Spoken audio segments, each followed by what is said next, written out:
Hey, everybody, this is Marilyn and who? Tara. And we are here as the solo CEOs with our year-end wrap-up. Tara, I am so excited for this video. We have so many great submissions. Tell folks what they're about to hear.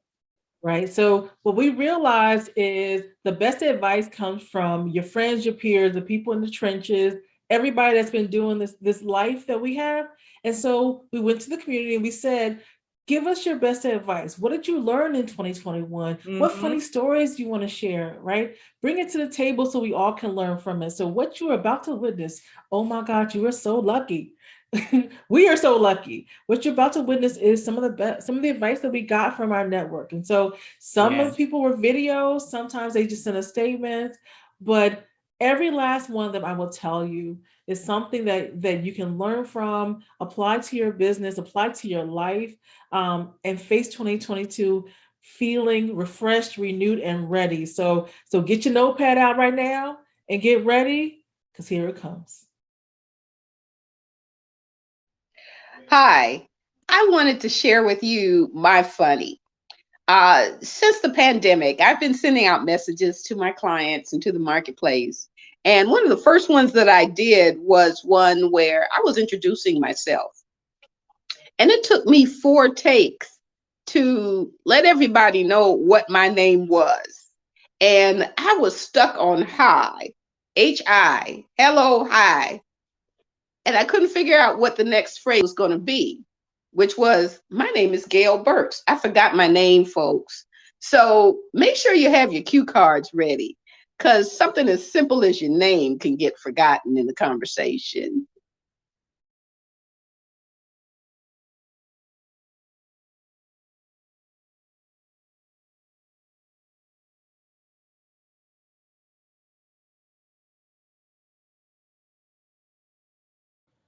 Hello, everyone. My name is Nigel Smith, founder and CEO of Zurina LLC.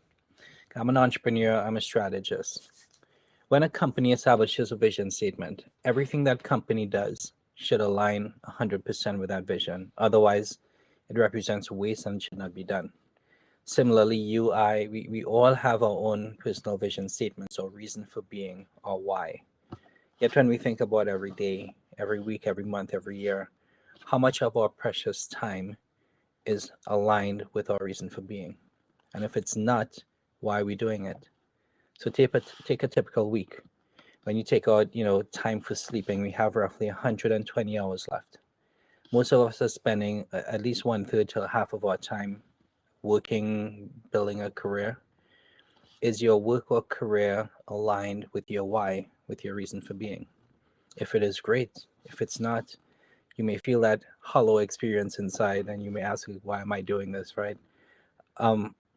What I learned in the past year, becoming a full-time entrepreneur, taking my late grandpa's secret recipe to the world, I've named a company after my two daughters.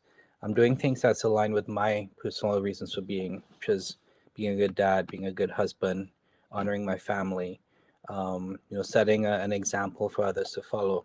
All of those things I can see in my career, and as a result, I've never been happier, more fulfilled, living with greater peace of mind than ever before.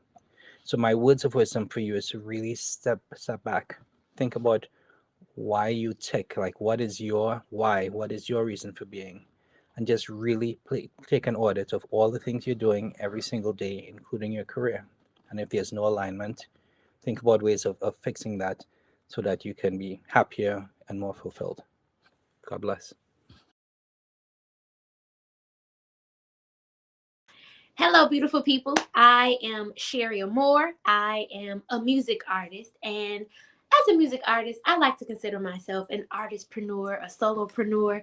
And one thing I would like to share about a lesson I learned or something I had to remind myself of is that in the midst of doing the day-to-day work of preparing for a project launch or preparing to provide a service, I had to be reminded recently to have fun. A lot of times we can be so serious about our business, making sure that every T is crossed, every I is dotted, that we forget to find fun, to find the fun in the process of doing what we are gifted and have the ability to do, to provide quality service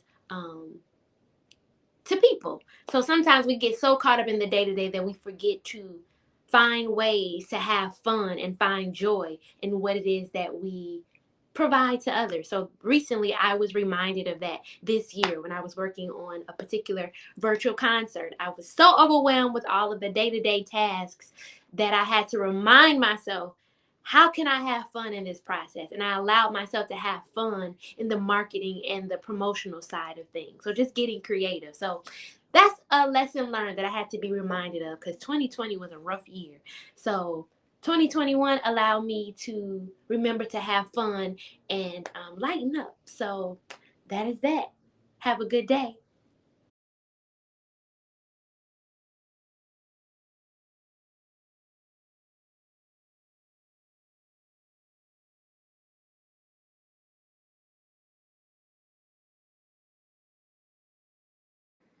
Hey, folks, ladies, I just saw your email and I wanted to reply. Much like yourself, many times I go out and talk to entrepreneurs who are in my industry, which is media production, broadcasting, and I often have to tell them that they have to kind of just stick with it. This is not a easy industry, and I'm not saying that, there's one industry that's easier than another. But my point is, listen, I've been in this for 18 years now. We produce lots of video work for universities and corporations and nonprofits. And listen, there's some years that are fantastic. There's some other years, days and months that are just very, very, very, very lean. So you have to kind of learn how to gauge yourself, gauge your spending, gauge your growth, and keep on going. Every year is not going to be a banner year. Every year is not going to be a year where you're going to say, I just don't need to do this. And I will be honest with you, there were probably 3 or 4 occasions where I said, I just can't do this anymore. This is ridiculous. But I'm continuing to do it. I love doing what I do. Um, and I encourage anybody who is in the media content creation field just to continue to do what you're doing. Um, our website here is rutherfordmedia.com.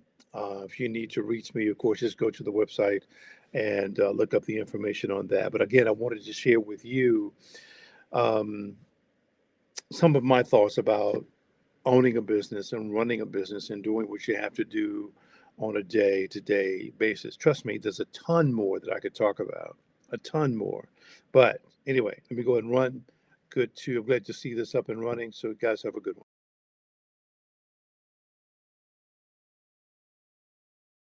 Happy holidays, everyone. So, the question is, what have I learned this past year as a solopreneur? Wow.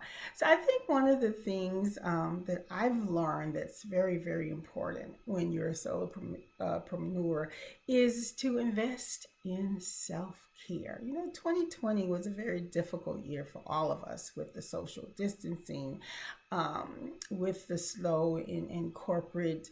Um, Opportunities in business. So it was a very stressful and difficult year. So in 2021, I think it's been very important for me to get back to some of those activities that I enjoy, the self-care.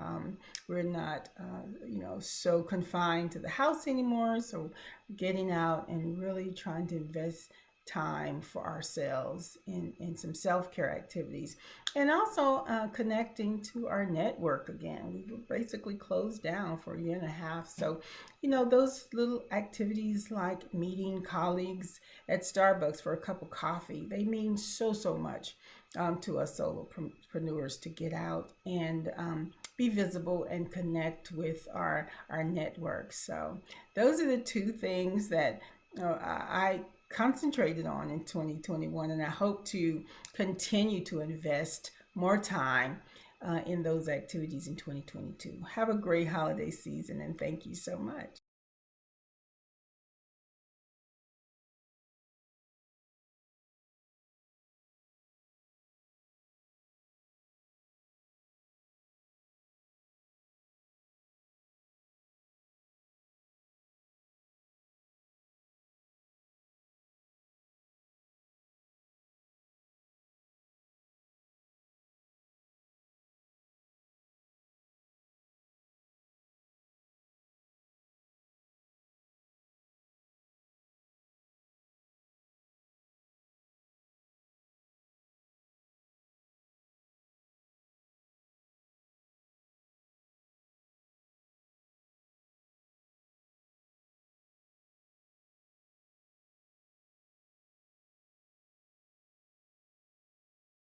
Hello, solo CEOs. It is Latoya here, the owner of Virtually For You Biz Solutions, and I wanted to share the 3 things that I have learned in 2021. So, the first thing that I have learned is getting clarity.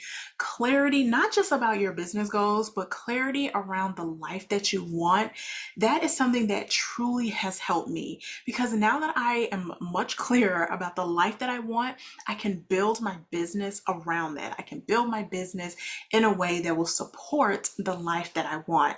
I felt like when I didn't have that clarity that I was kind of just flailing around, but getting that clarity this year has truly helped me so that now all the decisions that I am making going forward are just that much more strong and foundational. And I know that I'm going to be able to reach the goals that I want for my life and, of course, in my business. Number 2 that I wanted to share is imposter syndrome is real, okay? Especially if you deal with social media, which I do in my business. I really had to struggle, or I really struggled with dealing with imposter syndrome in a world of social media where everybody's having 5-figure launches or 6-7-figure businesses. And for me, I wasn't ready for that. I wasn't there. And so I kind of struggled a lot with that this year. And I had to really step into and realize that my authentic brand, my authentic voice is what is needed. I am not in competition with anybody else. And so if you are an entrepreneur, solopreneur, and you struggle with having imposter syndrome, don't, because people need you. You are what they need, not just the skills that you bring with you. And when I realized that, when I tell you that I was able to really step into my authenticity, and it just feels great. It feels great. And then the last thing is actually from a line or from the title of one of my favorite movies from Adam Sandler. Just go with it. Y'all, we done been through a pandemic. Everybody's been working from home. So if you see my cat's tail flapping across this screen and I'm on a sales call, oh well, hey, I work from home. Like, I am no longer gonna take myself so seriously when I'm working from home. Things are gonna happen. My husband's gonna come in and start talking to me, not realizing I'm on a call. It happens, and I'm okay with that because at the end of the day, it does not matter what is going on behind the screen as long as I'm getting the work done, and that's what I'm doing. So I have learned this year not to take myself so seriously, and you shouldn't either. So I'm gonna try to keep it quick because I can talk all day, but that is it. Those are the 3 things that I truly learned in 2021, making sure that I have clarity around the life that I want that can then help me to build a business that can support that. Number 2, imposter syndrome is real, but it does not have to be. You are not in competition with anybody else other than yourself. And number 3, just go with it. Don't take yourself so seriously. So that's it for me, and I will see you guys in 2022.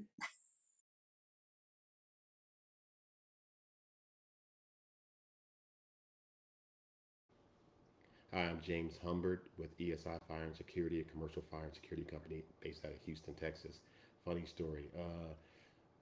Once the hardest sale I ever had was a project for a prison out in some rural area. And when I got there, I was told before I walked in the meeting, I was told my contact that hey, what we thought was going to be an easy process because we thought we already had it pretty much in the bag. The entire team there decided to go with another company, and they were just going to give me a meeting just because, out of respect. So the gentleman that I had come down with the presentation for the manufacturer was Puerto Rican, myself, and then his business partner was German with a thick German accent. And when we walk in the room, there are 12 redneck faces looking directly at us. I mean, bright rednecks. And so I looked at one of the guys, my business partner there, and he gave me a smile and he said, "We got this." And I looked back at the client and I told the client, I made an introduction.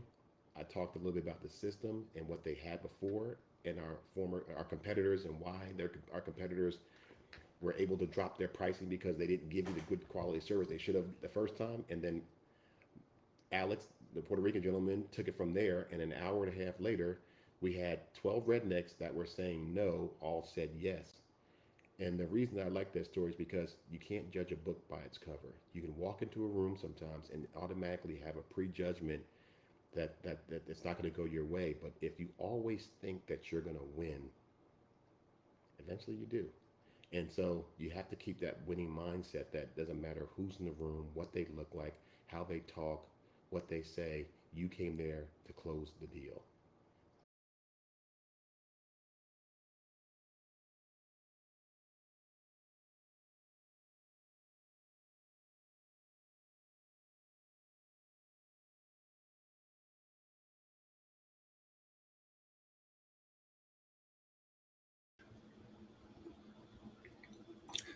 I had a conversation with my ex-housekeeper, and she told me that she planned to move from Fort Wayne to Phoenix, Arizona. And I had a fantastic idea that I'll drive her car to Phoenix in exchange for her cleaning my house from top to bottom. She boarded the plane, went on to Phoenix, and I got 70 miles outside of Fort Wayne, started having mechanical problems. So I ended up towing her car from Fort Wayne all the way to Phoenix this September the 15th, this past couple months ago. Lesson learned, never, never, never agree to drive someone's car from Fort Wayne to Phoenix. There was another time that I had thought about when I had I had a company that was supplying equipment to telephone companies. My second in command was frustrated and kind of insinuated the customer had not made a decision on this large quote that we had supplied to them, and insinuated that they had not given it to us because they were trying to figure out how not to give us the business because we're a minority. Well, obviously that did not go over well. Lost that customer. Later on, I found out that the reason why the customer had not made a decision on that quote, it was because they were trying to figure out how to give us the whole Eastern Seaboard. So give your customer benefit of the doubt. A lot of times there's other things working behind the scenes that you're just not aware of.